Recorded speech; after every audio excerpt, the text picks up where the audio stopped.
Prophetic Authority, a reflection for the fourth Sunday in Ordinary Time.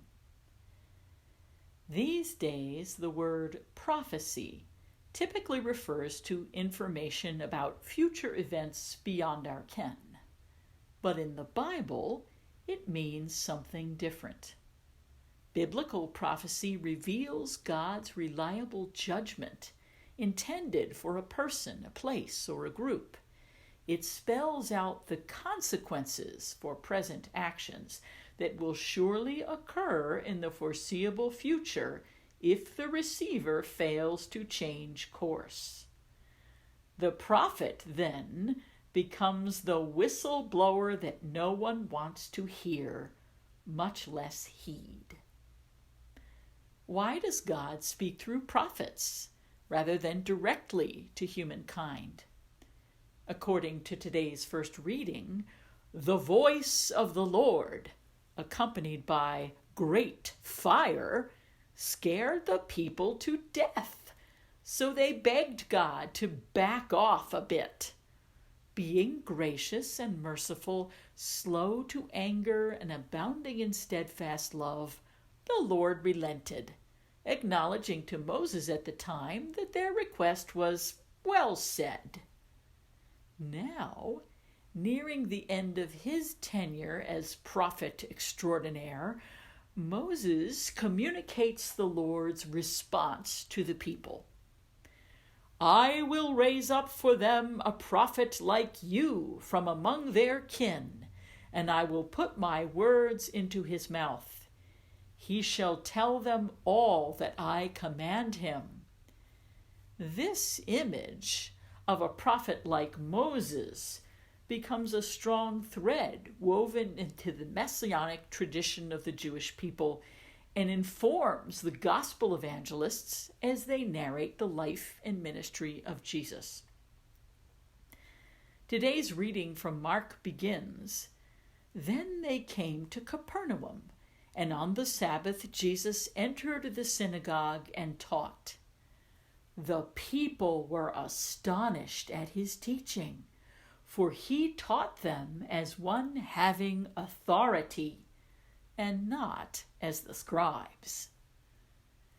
We all remember teachers that grabbed us and got us interested in subjects we grew to love. The teachers that impressed and truly engaged me had a certain spark, a charism, built of knowledge, yes, but also of passion, critical thinking, and interpretive skill. What about the scribes in today's gospel? Once the literate and learned servants of kings, skilled in statecraft and engaged in current affairs, they had settled into the business of preserving the past, keeping the ancient scrolls, defending the letter of the law, protecting once prophetic words with painstaking precision. Perhaps they had become legalistic, dismissing the spirit of the law in favor of its most literal interpretation. Maybe they suffered from arrested spiritual development, towing the party line in lockstep without thought or question, like perfect children. In any case, the tradition they espoused had become static. Their instruction, it seems, leaned on the authority of the ancestors, but lacked the compelling quality, the prophetic authority that people recognized in the teaching of Jesus. Where did Jesus' authority come from? The easy answer jumps to mind. He was the Son of God, anointed with God's Spirit at his baptism in the Jordan. I want to ask a different question. What prepared Jesus for that moment of outpouring? Whatever we might imagine about Jesus' tender years, he did not start preaching when he started talking. He babbled like any other kid.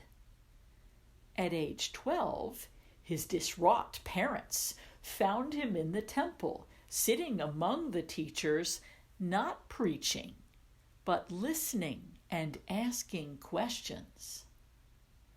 Though we have no record of the next 18 years, we know that his habits of personal prayer and synagogue worship became well established.